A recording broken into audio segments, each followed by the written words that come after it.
Hello YouTube, back again with another video. This is the second video to LEGBA versus Metcalfe 2.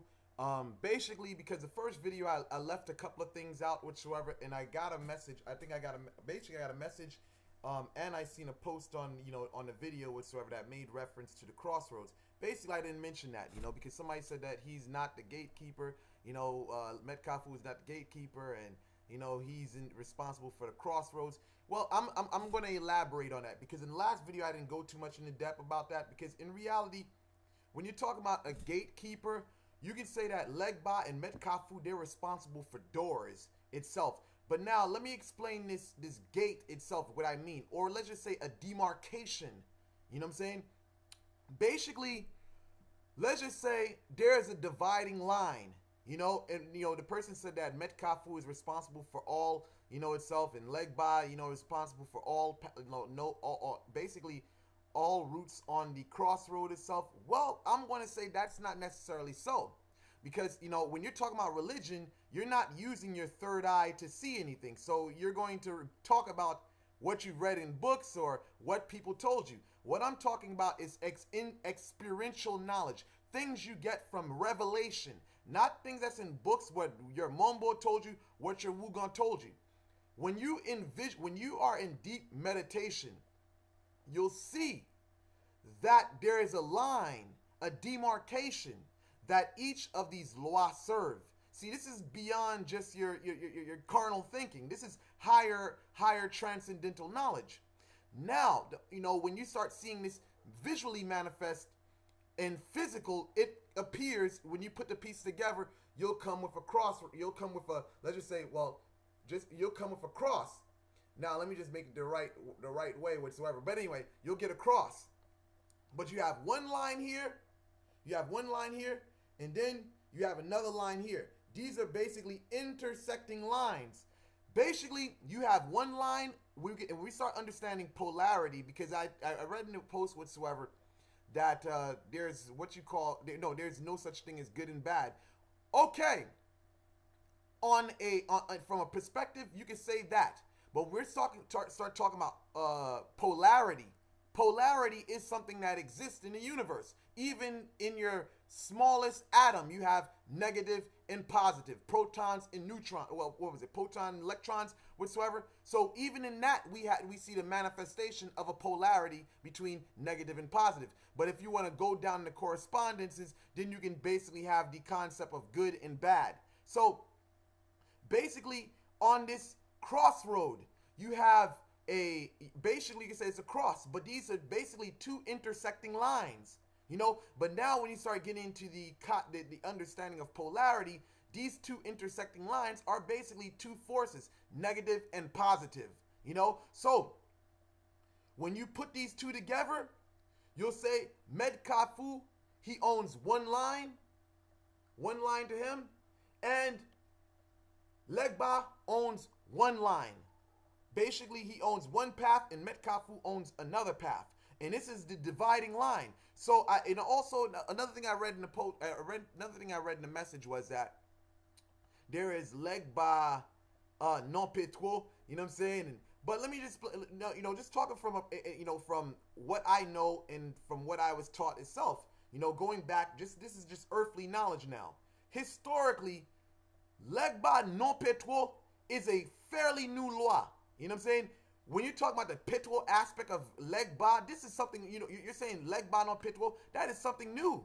That is something that somebody just recently found recently. But if you go back, whether it's your family members, whether you research, you won't find anything of a LEGBA non petrol and from voodoo practice in 1960s, 1970s. That name does not even exist. Even Baon, what do they call it? There's certain aspects of Baon that didn't even exist back then. These are certain things these are fairly new law that certain people have actually found. Aspects that they actually recently found.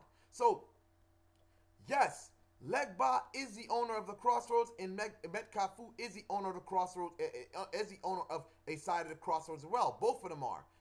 But to just to elaborate, because the last video I didn't talk about that part. When we're talking about doors, doors is a symbolic language. You know, when you talk about he's the owner of the door, yes, you can say symbolic language. And one of the key things that manifests, just as LEGBA is basically responsible for dogs, you also see that he's responsible for doors in the physical manifestation of energy.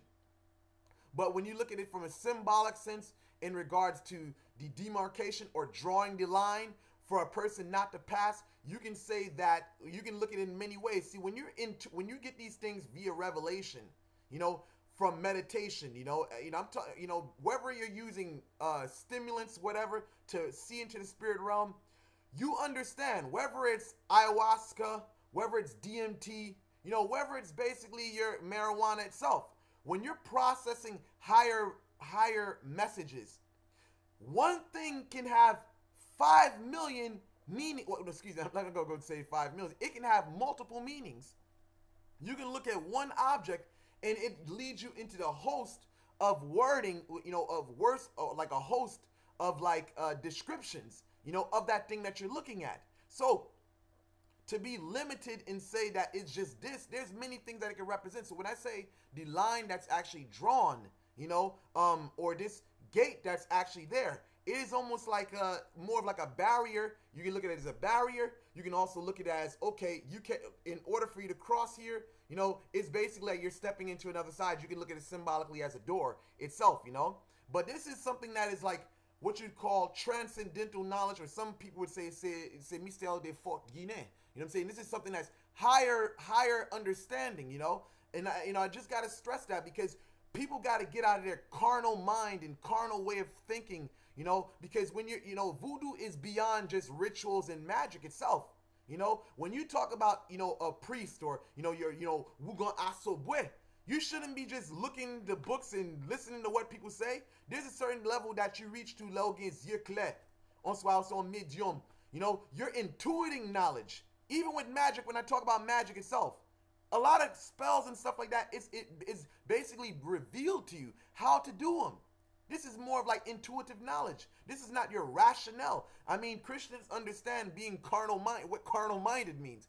So I say to people in voodoo, we have to rise out of that carnal mind of thinking. Like, only way you can experience this, only way you can understand things is by a wuga or a mumbo telling you, or a book. You know what I'm saying? But many people forget. They say in voodoo, pague live. Let me explain. Let me interpret that for English people, the people that speak English. In voodoo, there is no books. Basically, you have to intuit what you know. The spirits have to reveal it to you. But anyhow, I conclude this video. I hope this was like a better explanation, or more of an elaboration to the last video I made. So other than that, I conclude. Thank you for watching. Also, for people that's just viewing this video, please view back to video 1. Because I believe there's a lot, I know there's a lot of information that could basically link you up with this video here. So thank you guys for watching, and I'm out. Oh, subscribe. Peace out, guys.